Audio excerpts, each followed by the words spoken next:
probably most people will find this timeline of the history of the earth so unusual that they will decide that this is some sort of historic fiction.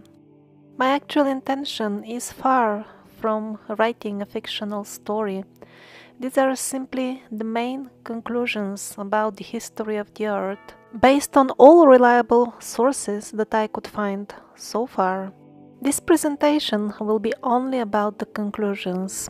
The countless reasons for which I consider this particular timeline to be closest to the truth, at least to best of my knowledge so far, you can find in all the hundreds of videos on the New Earth video channel.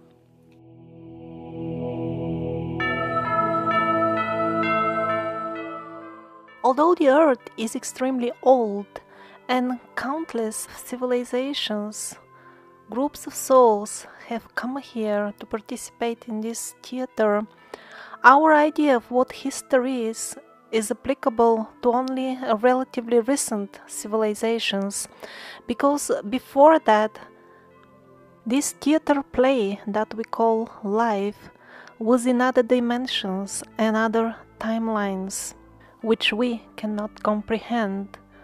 For example, before the human civilizations, there were wise races of dragons inhabiting the earth.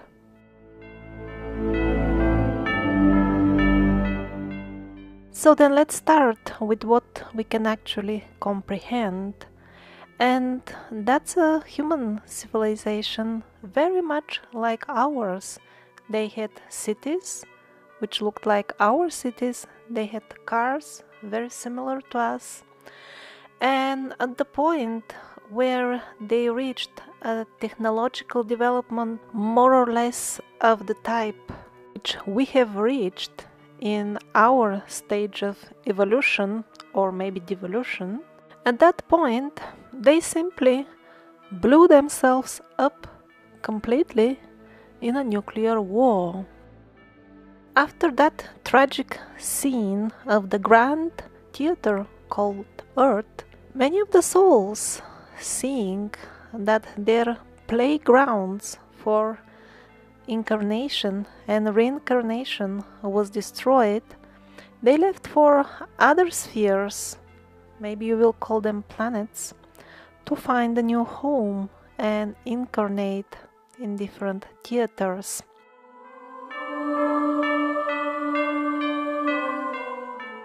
But a fraction of that old group of souls remained, and later on, when the Earth recovered from the nuclear disaster and was populated by the engineers again with primitive species of man, then the experienced souls formed their own smaller civilization, which resided underground, while on the surface cavemen and giants roamed the earth.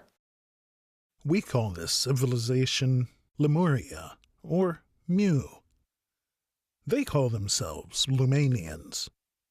Mostly they were centered underground on this continent of Mu, which, in a very rough area, was more or less the Indian Ocean, also the continents of Australia, Africa, Asia, and so on. But all this is just to give you a general idea, because at that time the outlines of the continents were quite different. Most of the Lumanians would be geniuses according to our standards, and they had very highly developed telepathic abilities. They used sound technologies with which they could easily make the underground tunnels and dwellings in which they lived. They were magicians of technology in every respect. The Lumanian experiment for a human civilization came to an end very soon, because the Lumanians modified themselves, modified their very race in such a way to avoid violence and aggression which destroyed the mother civilization from which they sprouted. They modified themselves into a race which was so fearful and feeble that it was no longer suitable for the earth, which is a place of strongly contrasting dualities, place where souls come for a fast-track learning experience.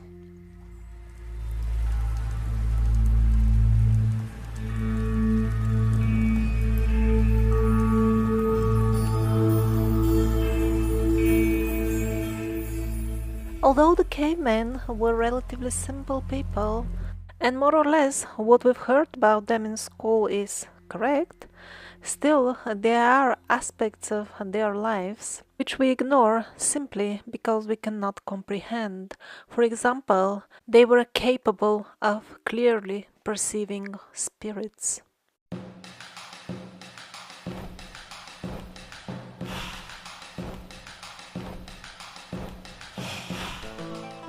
This idyllic setting of beautiful green planet full of exotic animals and plants and inhabited by relatively unsophisticated cavemen attracted many races from other places or spheres of existence. In simple language, people call them planets.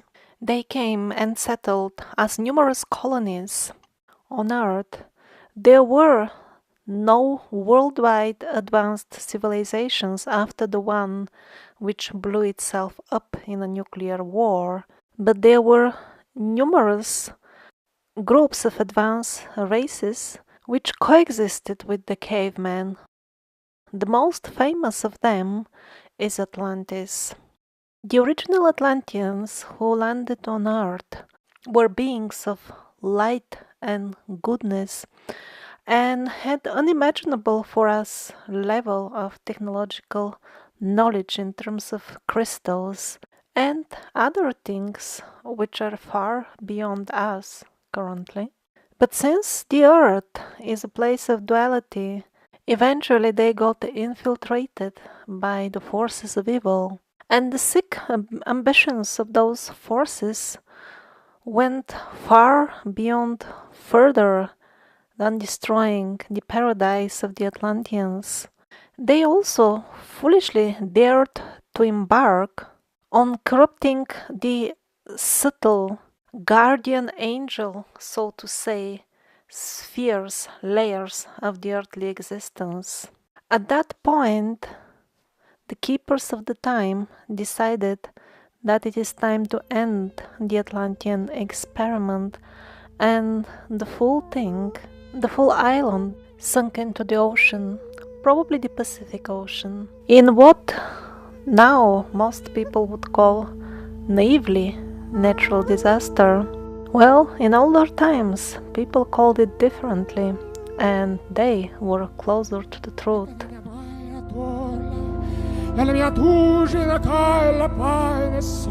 In school, they told us that they were hunter-gatherers in those times, and that's also true.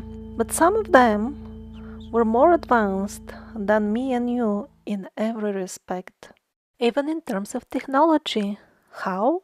If they happened to be one of those tribes which was in touch with the various advanced races who were coming and going and making the earth home for some time, they could have easily had access to higher technology than us nowadays.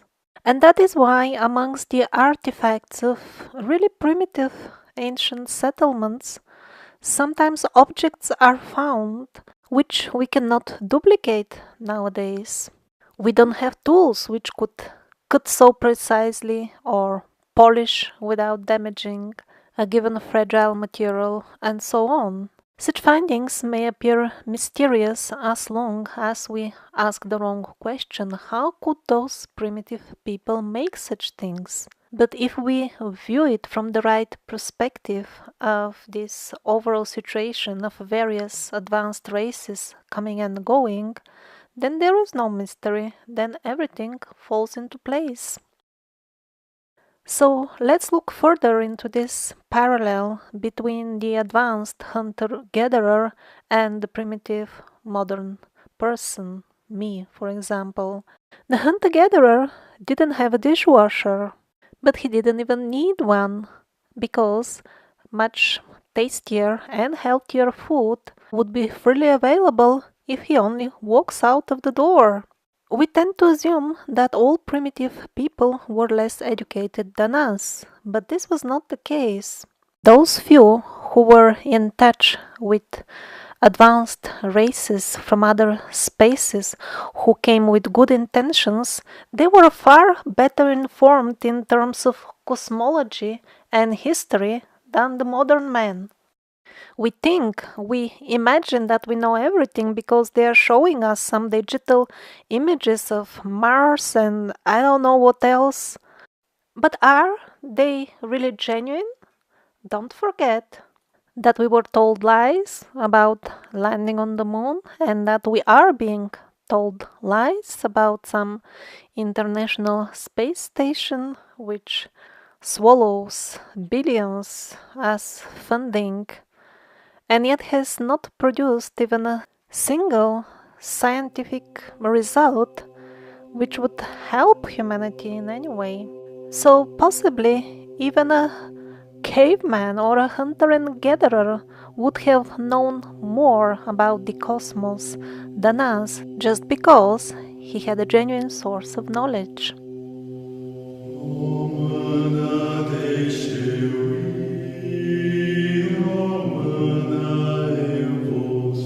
The area which now approximately corresponds to the place of the North Pole currently was landmass, beautiful tropical paradise. It was inhabited by a wise race of people. They were noble and honest. We don't really know what was their connection with the island of Atlantis.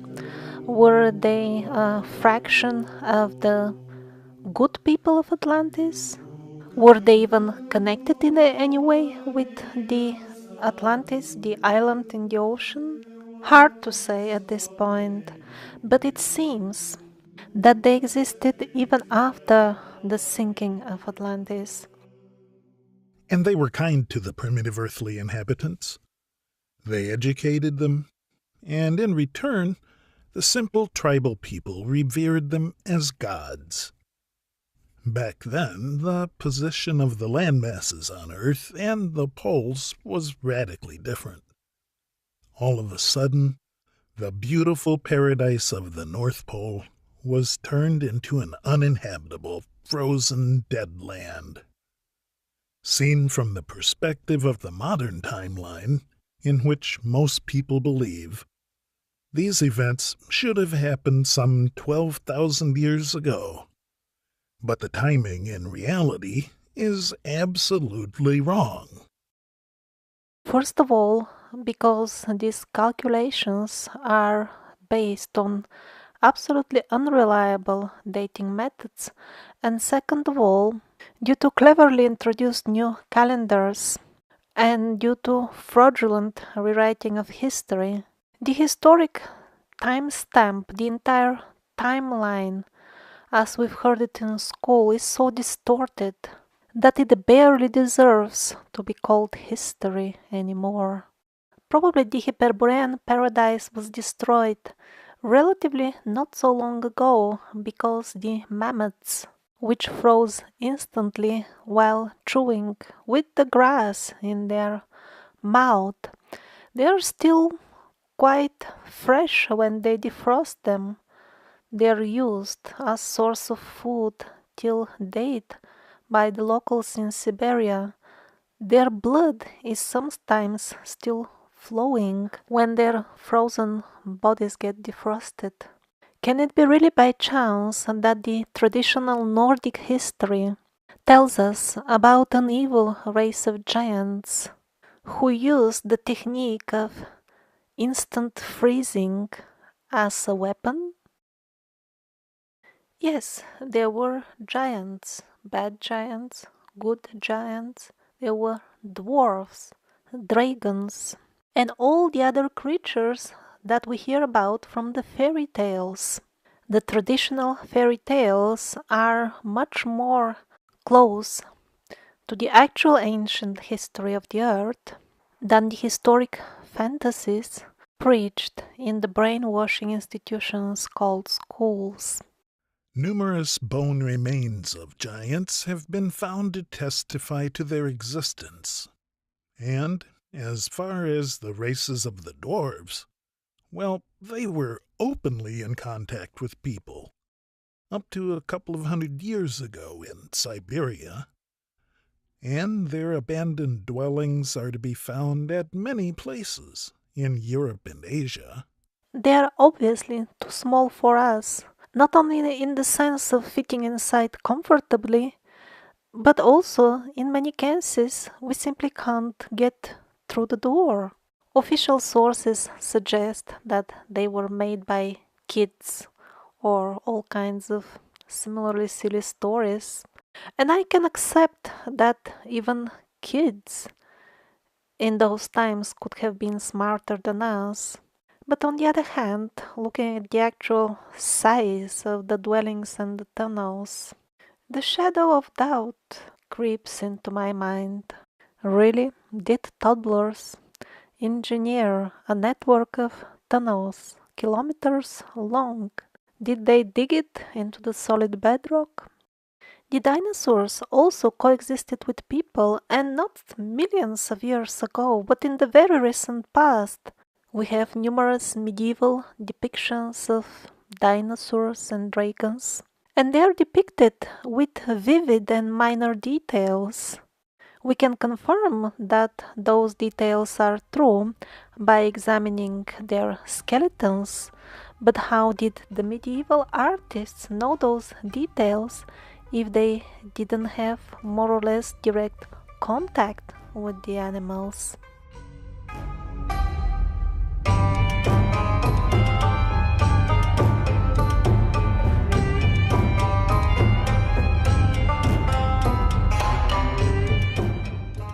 One particular place on earth stands out amongst all others in terms of the richness of the ancient history, and that's Egypt.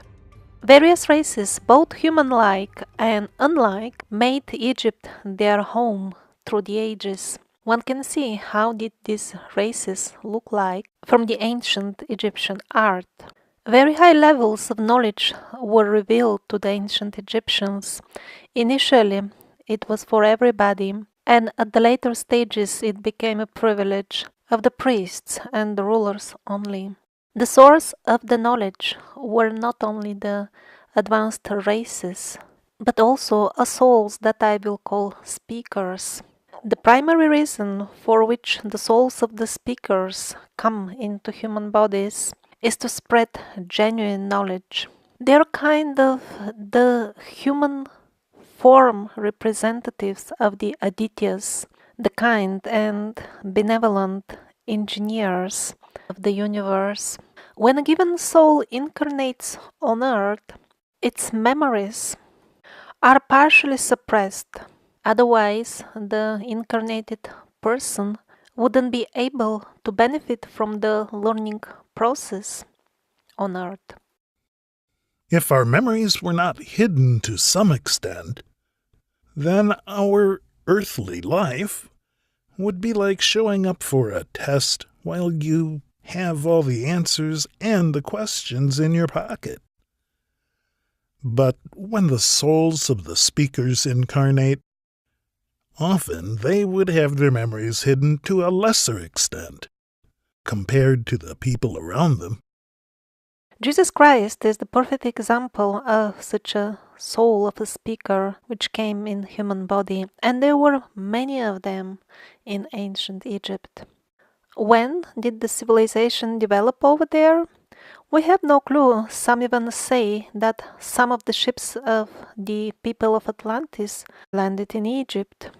Although we don't know when it all started, we know when did it end, and that is to be measured with hundreds of years, not thousands for sure. Because on the walls of the so-called ancient Egyptian temples there are entire passages of the Bible carved, amongst plentiful other evidence. Basically, up until Napoleon went and destroyed everything, the Mamelukes were safeguarding the heritage from the old wise races. They were remotely connected to the Hyperborean line of earth education, so to say, and the Hyperboreans were also on the light side. And that is why the medieval travelers who visited Egypt described the pyramids as being in top condition and well maintained. So when were the pyramids and the rest of the Egyptian temples which we see nowadays built? Well, everything that consists of more or less medium size or smaller building blocks, that would be maximum 1,000 years or so old.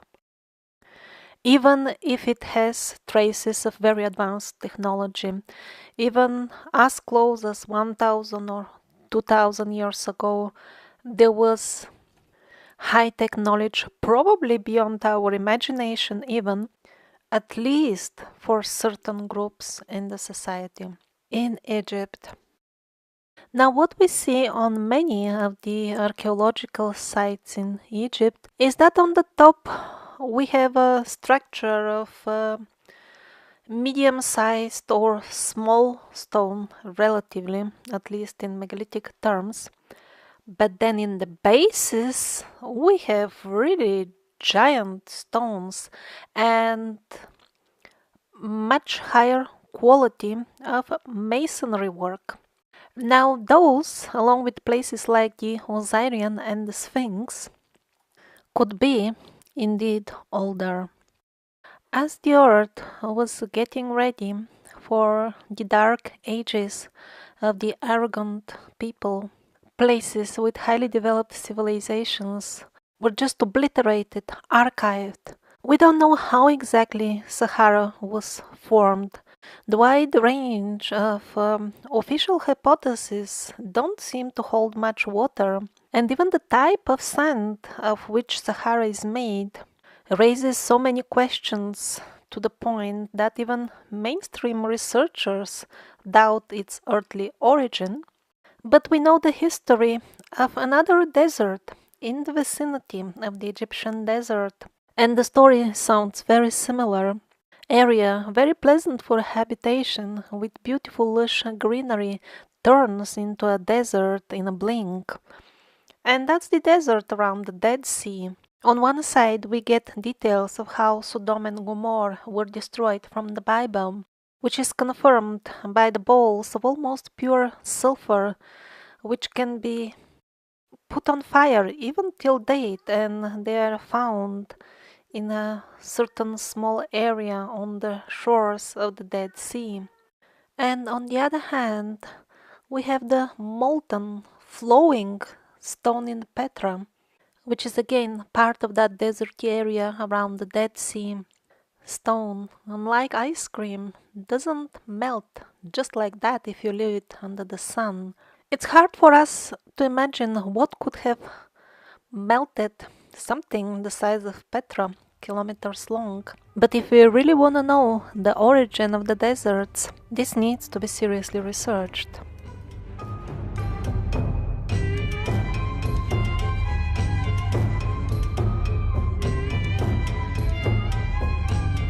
Currently, we live in a crazy age, crazy times of violence, total moral decay, thick ignorance, misery of every sort and description. It seems these dark ages started some 1,000 years ago and are about to end towards the end of this century. We shouldn't feel unlucky to have been born in such an era. This is just a difficult test, and nothing else. Even very advanced souls who have had incarnations in Atlantis and other centers of advanced society Even they absolutely voluntarily have taken birth among us. Considering the difficult conditions are simply greater opportunities for learning. And most likely our Savior Jesus Christ, a prominent figure among the speakers, appeared 1,000 years ago, in the beginning of the Dark Ages. So all these characteristics of the Dark Age that we listed, they all come in the package. They go hand in hand. To be violent and arrogant, one must be ignorant about the laws of the universe. In this particular example, he would be unaware of the karmic sequences of arrogance and violence. That is how one falls into the trap of the endless circle of self-inflicted misery. So, to have the right theater settings for the scene of the Dark Ages in the play of the earthly civilizations, first of all, we need ignorance, lots of it. And that's why a certain new philosophy according to which man sees himself as separate from nature arose.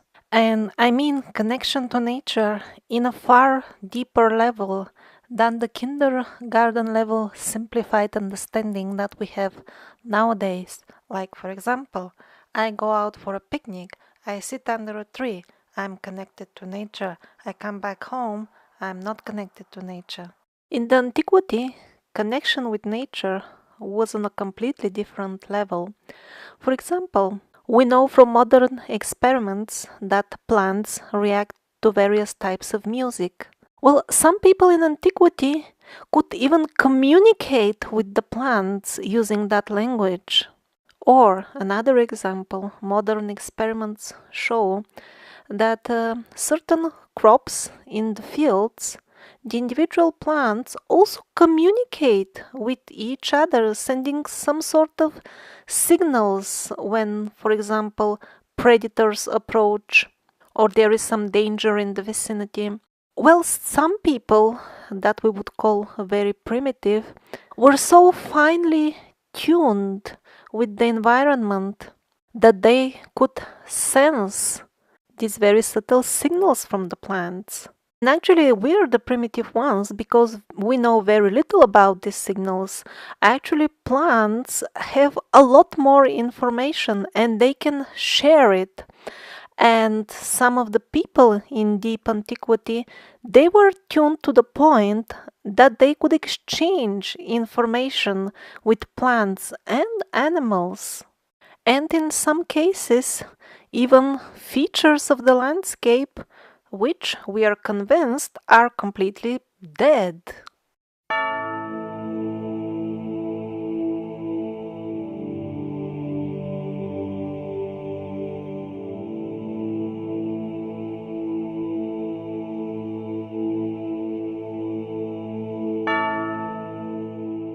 The popular belief nowadays is that there were ancient empires and kingdoms and entire civilizations, and they existed during the last couple of thousand years.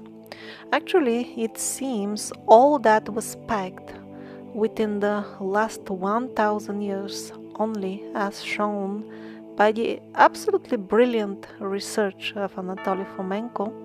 And not only they are much more recent than we are told they were, but some of them didn't even exist at all. Yes, the phenomena called historic doubles has been spotted by many even mainstream historians, and they still ponder, so how is that? We have the same story of the empire, the same events, and they happen in different parts of the world, and even the rulers with same characteristics and same stories emerge at the same stage of the development of the empire. So they just say it's strange and leave it aside. But in reality, the explanation of these doubles in history is that When during the old ages they destroyed all old books and embarked on writing a new fraudulent history, they needed to find something to put on the place of the thousands of years of deleted history, something that looks more or less believable, plausible. Also, the history fabricators needed only such pieces of history which would strengthen the faith of the masses that the new parasitic reality is the only possible reality. And so they had some suitable material from their parasitic point of view for cooking the new history, but it was relatively recent because they have established their rule relatively recently. So what they did, they had a single event or person, and they created numerous doubles of it, cleverly using the fact that the same event was described in different languages. And even the names of the people can sound different in different language. And that is why, in the sagas of this fabricated history, which is preached till date, we have one never-ending story of simple people dragged into senseless wars and all kinds of similar miseries by greedy and corrupt rulers. The believers in this history then, of course, are sure that this is the only way. You see, it comes naturally for humans when they get civilized. They believe that the governments can tell them what to do with their lives just because it has always been like this and there is no other way. And they also naively believe that there is no other way but to put up with corrupt governments because, as they think, it becomes clear from history that this is natural and humanity cannot come up with anything better anyway.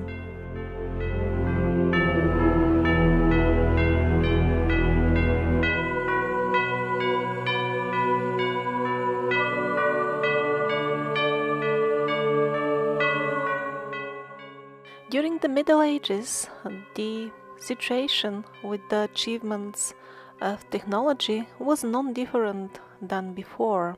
While the majority of the population spent their lives in agricultural pursuits, selected groups still had access to the higher knowledge given by the visiting technologically advanced races. Here, Alexander the Great holds a rocket. Yes, it is well documented that rockets, which rivaled some of the modern ones in terms of performance, were used in the Middle Ages and in deep antiquity.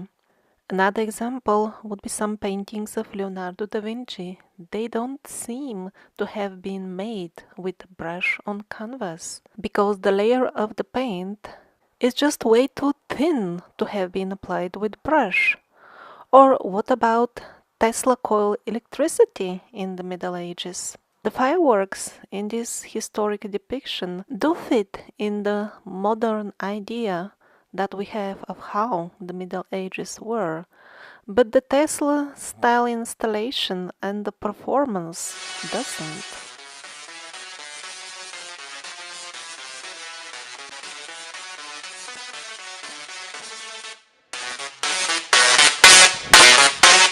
Don't be fooled by the penguins with expensive suits who will pretend to wisely look for explanations in terms of what kind of technology did people have in those times. They're just bribed with penguin food and penguin luxuries to lie to you and distract your attention from the obvious truth that back then it was exactly like now, when only closed circles from the military and the corrupt rulers keep fantastic technologies for themselves only, while the masses are left to fend for themselves. And for many, that is so under far worse conditions than in the Middle Ages, when at least the local duke will allow you to live peacefully as long as you grow your own food. In the current modern world, millions are expelled from their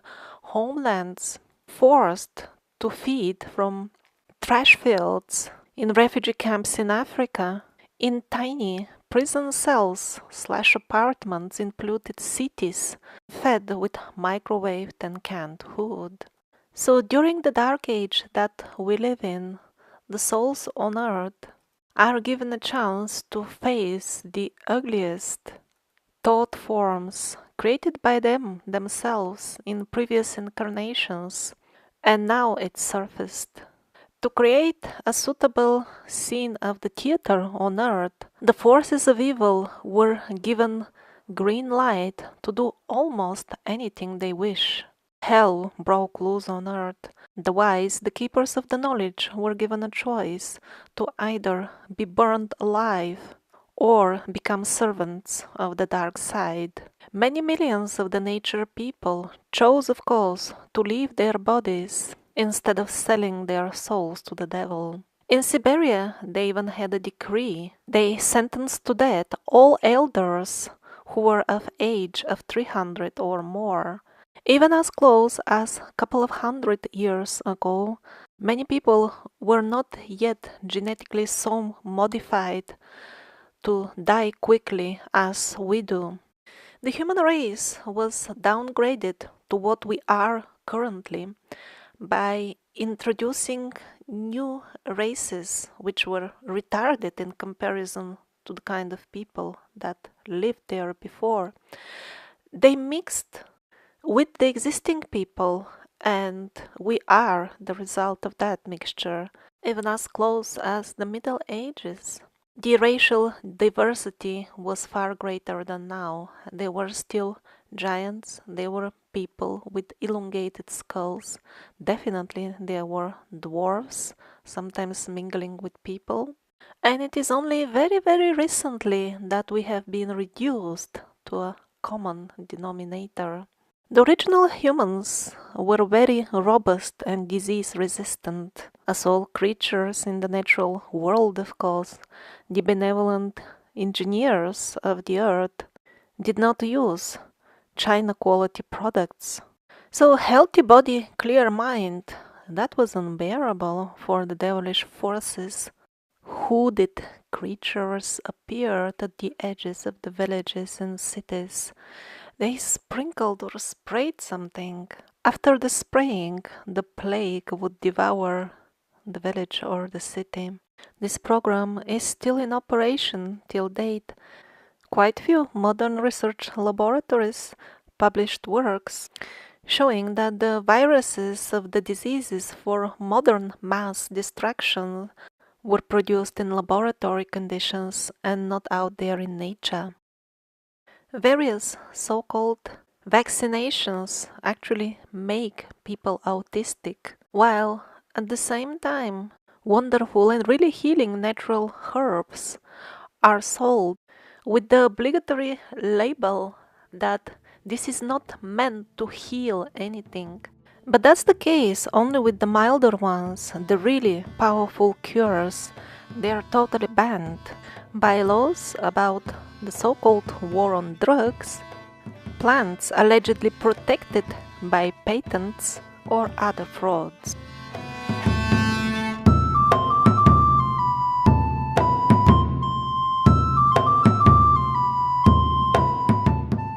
There is zero proof of the existence of the so-called Roman Empire, at least in the way we're told the empire was. The fable was created to attribute to Rome the credit for the magnificent ruins of the ancient cities, the luxury ancient villas with floor heating, the network of precisely built aqueducts and mind-blowing temples like Baalbek had little to do with Rome of Italy.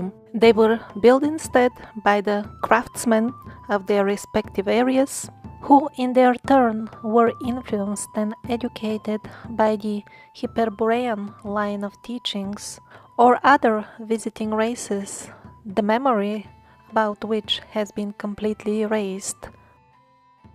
It is very well known amongst modern historians that Rome in the past was a title and did not necessarily refer to Rome of Italy only, but still they're sponsored to always connect it with Rome while they preach to us, although the palaces of the glorified Roman emperors are just petty mud brick structures compared to the amazing megalithic sites like Baalbek.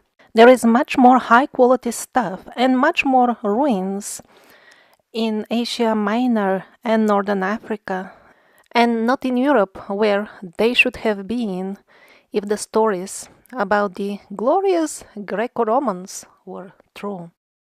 And why did the European capitals need to have their image boosted?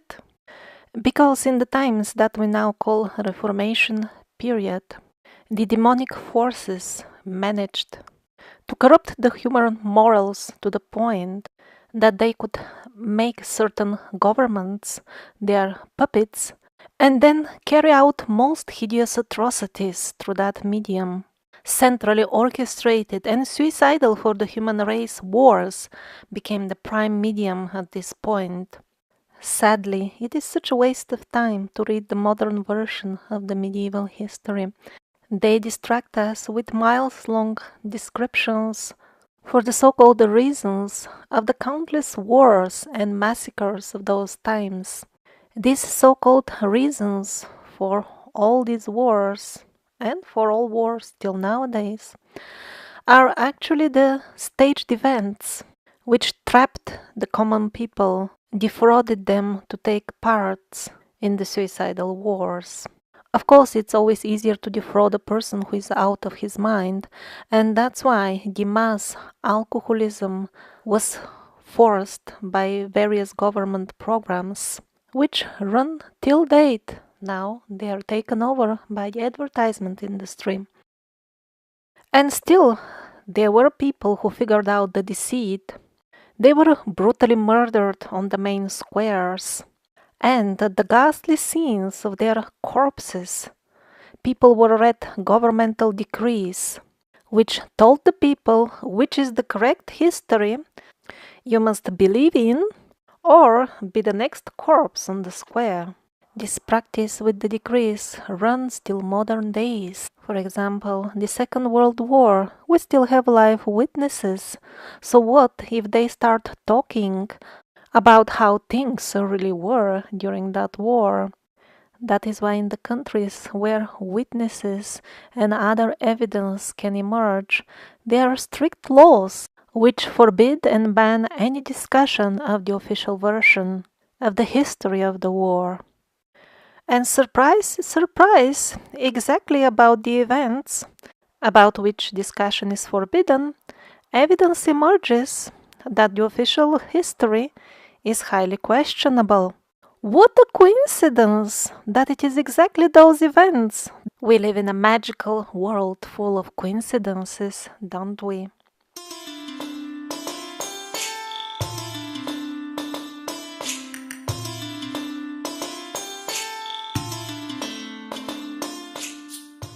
The righteous kings of the old times, who were indeed representatives of God in one sense, were replaced by insurgent kings. This project started in medieval Europe and quickly engulfed almost the entire earth.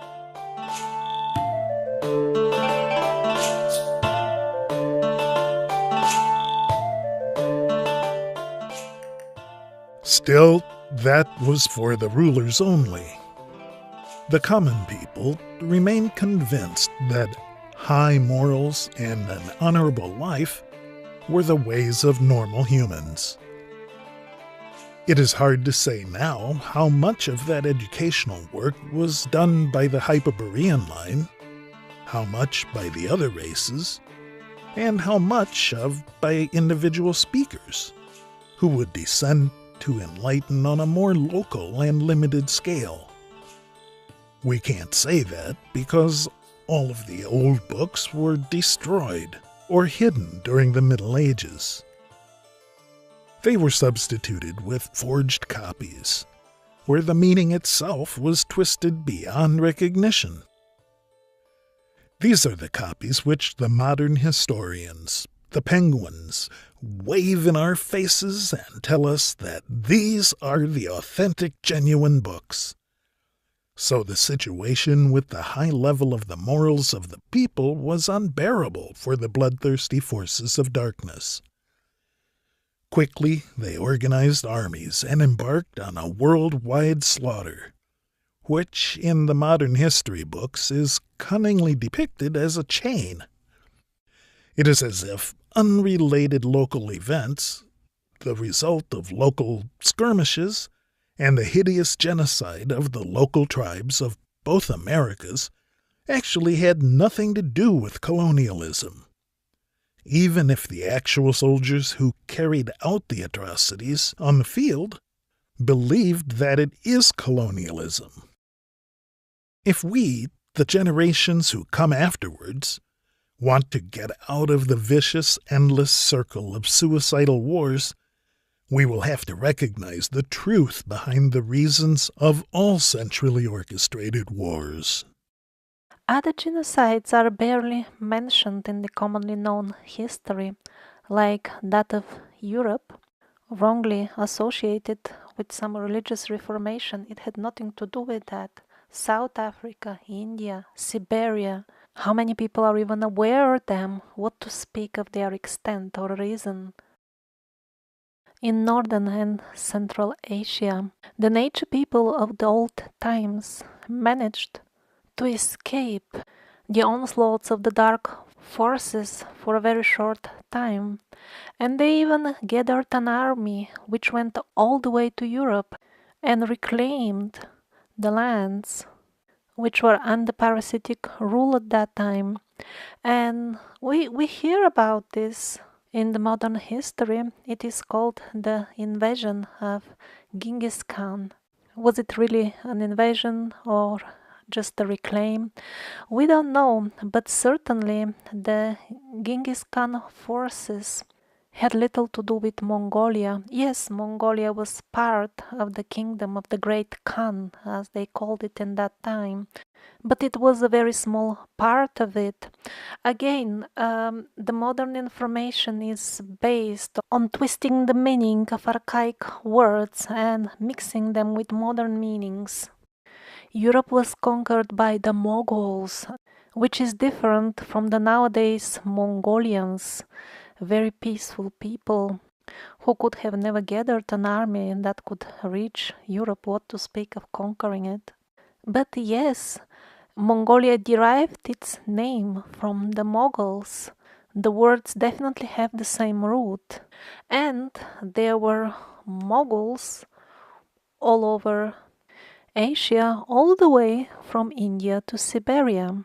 But speaking about the army of Genghis Khan, which took over Europe, in the contemporary texts, that was described as consisting of blonde Mongols.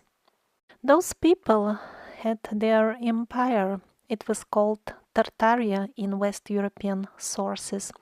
We don't know how did the people themselves call themselves, because the cleanup of local history was meticulously executed in Siberia. But the Genghis Khan victory was short-lived. Soon, the rule of the great Khan of Asia was no longer recognized in Europe. His forces were drawn back. Tartaria was split into numerous smaller pieces, which subsequently were brought down gradually one by one. We are told that Napoleon went all the way to Russia and fought with Russia. That's what we are told now. But the most recent research shows contemporary descriptions of the war, which only recently became accessible to the general public in digital form. And how interesting, the people of that time, of the newly created Russia, they did not fight Napoleon, they fought together with Napoleon against the last few pieces of Tartaria. That same Napoleon who went to Egypt to destroy as many ruins as possible. Napoleon is glorified nowadays, but I don't see any grounds for that except this straightforward and honest quote from him.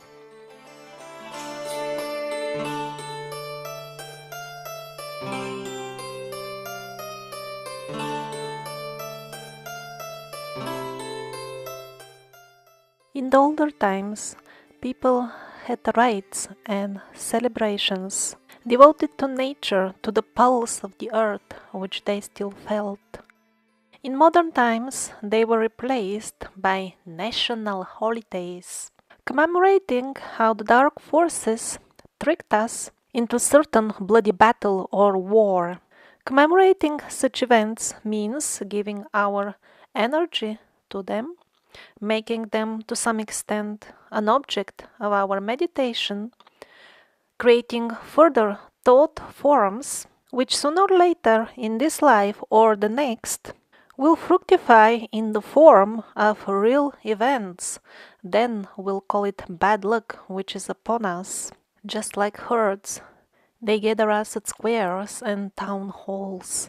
Then we are force-fed Machiavellian lies to make us feed and nurture the thought forms of violence and the conviction, the deep-rooted conviction that the life as an obedient sheep is the only option.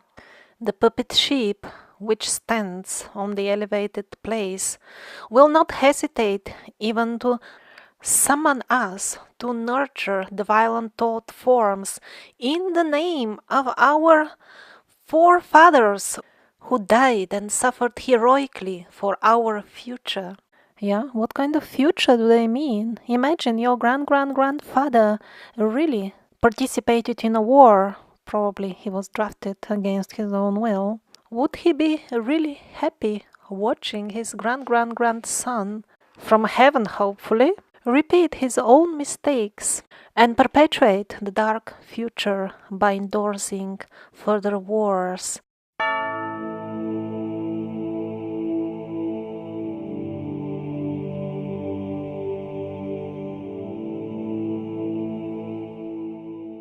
Now the entire beautiful Hyperborean region was rendered uninhabitable due to instant freezing. But even in the Middle Ages, the climate was still much more pleasant than now. On photographs, palms grow in Moscow. Elephants are captured on photographs plowing the fields of Russia. Russia is a famous pineapple exporter. On medieval maps of Iceland, at locations which are now permanently frozen with glaciers, there were agricultural farms. Initially, the historians didn't believe these maps, and they made even expeditions to the spots marked as farms, and indeed found them below the ice cover. It seems that around almost 200 years ago, the earth was made even harder to inhabit. It was made even colder. There were a couple of years in that time without summer. The crops died, animal and people starved. Now we are told that it was all because of some far distant volcano. But that hypothesis, when examined close, doesn't hold water. A group of researchers are really looking into this lately, and they have gathered a good amount of facts pointing towards a possible nuclear bombing at that time. They found and measured the radiation at quite few round-looking craters of unknown origin. These craters are highly radioactive. So when did that bombing take place. Such high levels of nuclear radiation cannot be retained for really extended periods. So lost ancient civilizations are not to be blamed this time. Most likely, we're experiencing a nuclear winter since about 200 years, which was reinforced and perpetuated by the numerous nuclear tests during the Cold War times. It's getting slightly warmer now. The ice caps start to melt slowly. The party which launched the weapons which caused the freezing is not happy about that. And that's why we see this venomous, blasphemous smear campaign against even slight global warming. This campaign, as we know, serves not only as a background and an excuse for the various financial scams to be run in the name of keeping the earth cold, but also such campaigning is meant to create negative thought forms in the minds of the common people. They want us to be negative towards the idea of our earth becoming a pleasant habitat again of moderate temperatures. And it's not just the suspicious craters. Countless cities built in so-called neoclassical style were buried deep in mud, in clay, at places 2 stories high. That also is a result of something, we are not even sure what, that happened in the skies during that period of the years without summer.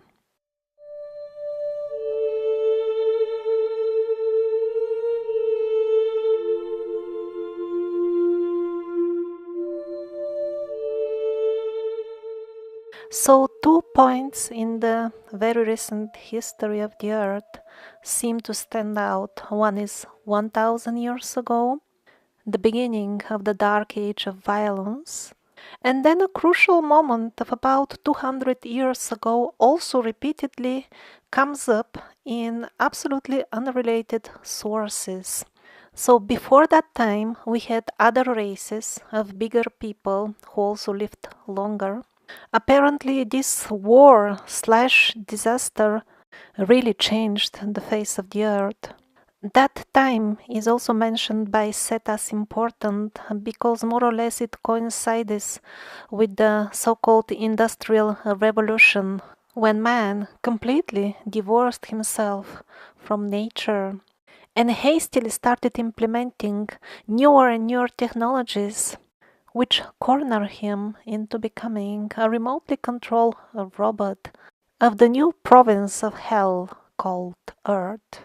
There is a very strict monitoring system which suppresses any technology which could make the life of the masses independent and self-sufficient. The first commercial model of a solar car was ready 100 years ago. It could run for 3 hours at the speed of 20 miles per hour. There are countless of functional modern models, and yet the industry is suppressed to such an extent that even a single one did not get commercially distributed. Not to mention the free electricity of Tesla and the star batteries, yet another option for almost free electricity. In the older times, the nature people would fashion their dwellings inside the rock. Thus, the dwellings were well insulated and protected, and also they were extremely durable. Many generations could use them and didn't need to work hard to build new homes again and again. Since people were well tuned with nature, and as we found recently, stone can be cultivated like mushroom plants, it is even possible that some races could grow big chunks of stone and then fashion their dwellings inside it while it was relatively soft. Gradually, the stone dwellings gave way to huge megaliths megalithic blocks which would fit each other with amazing precision. Not sure if that was a sign of improvement or of devolution, but from that point on, the devolution is obvious. The megalithic stones get smaller and smaller. The precision with which the stones fit each other gets less and less. As the Dark Age advanced and the minds of the people got foggier and foggier, they even forgot the techniques of how to make the stones fit with each other. The gaps between stones became so big that the wind could blow through, and that's why they had to use mortar. And then we invented the bricks. That's even flimsier than small loose stone. Since the brick buildings fall apart very quickly, this is a convenient way to create perpetual work for the people so that they don't have time to think. And of course, they are centrally dependent on building materials. And of course, the modern building materials, at least those that are freely available and accessible for the masses, there is always environmental pollution involved in their production.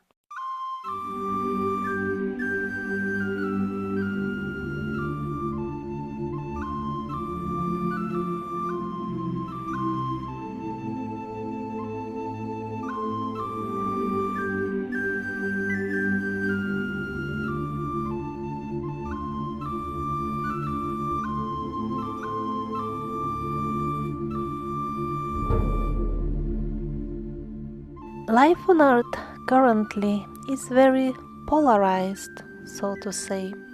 Some live in luxury, others spend their days in starvation, depending on the thought forms that they have nurtured in previous incarnations. Although the Dark Age is against everything godly, it is not against God, because God was engineer of the evil as well. And while all souls on earth enjoy or suffer while they learn their earthly lessons, some of the more sensitive amongst them start to feel the wind of change. The souls of the speakers continued to incarnate onto the earthly plane even in the Dark Age, and the latest messages that we get from them indicate that the Dark Age will be coming to an end soon. The thick blanket of ignorance will be lifting in decades, not within hundreds of years.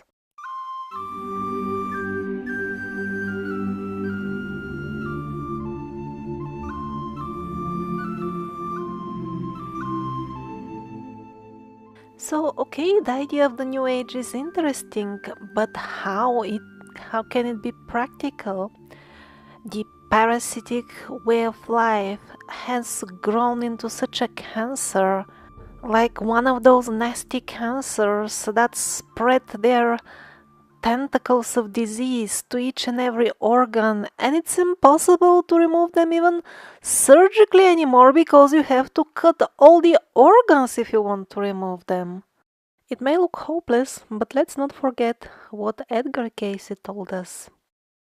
Unless there is interference from what may be called by many the supernatural forces and influences that are active in the affairs of nations and peoples, the whole world, as it were, will be set on fire by the militaristic groups and those that are for power and expansion in such associations.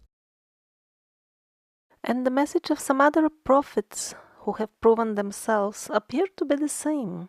So let's see now another source, the people in trance who visit their future lives. The same technique of regression is used for progression, visiting future incarnations.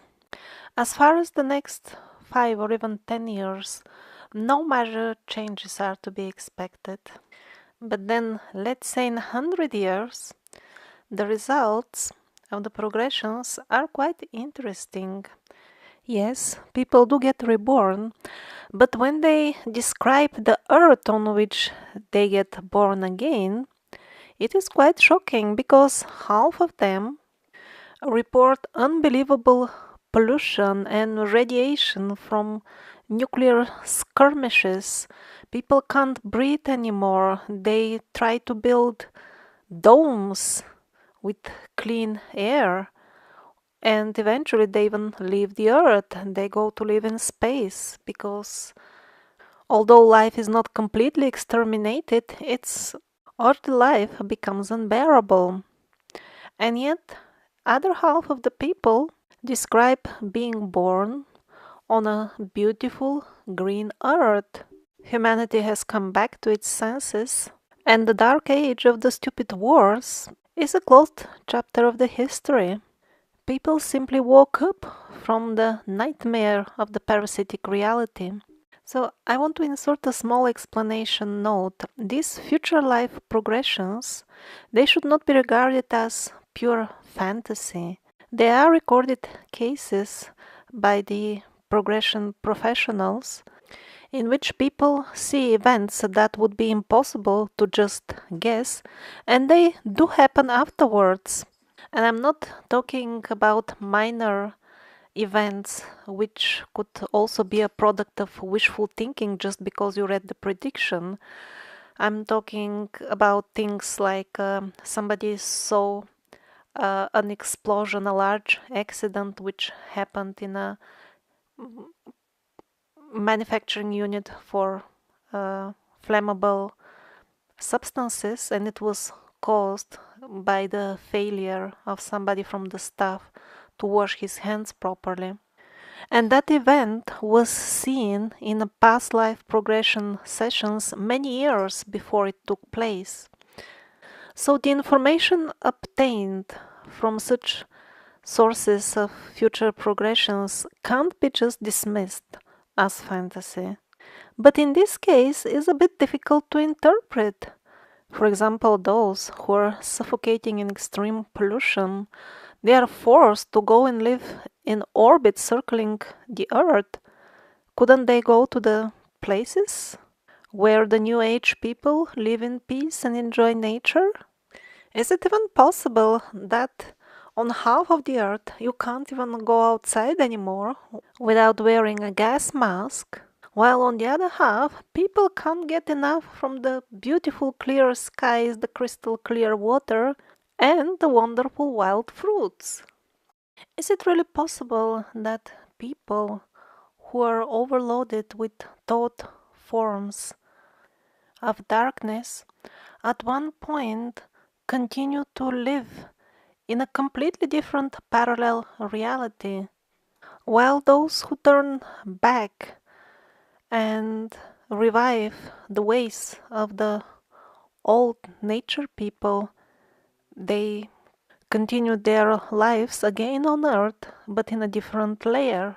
Or maybe these visions from the progressions, they simply show two possible futures for the entire humanity, and we will all go down only one of these roads. In the past, the history was a subject for shamans who had practical on-hand experience of visiting other dimensions and coming back. History doesn't seem to be linear. There seem to be splitting of realities, of timelines, then merging between them, and even leakages between them. Currently, I see no point even to open a discussion about those, because we can't get straight even the linear, highly simplistic representation of history. Even in that linear model, most of the events older than some 200 years are simply fantasy, historic fiction, propaganda of the dark forces. And by the way, the cancer of ignorance is not at all incurable. Once we stop feeding it with our ignorance, arrogance, and alcoholism,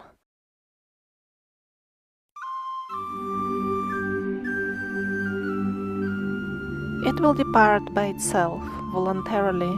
It will go looking for a job elsewhere.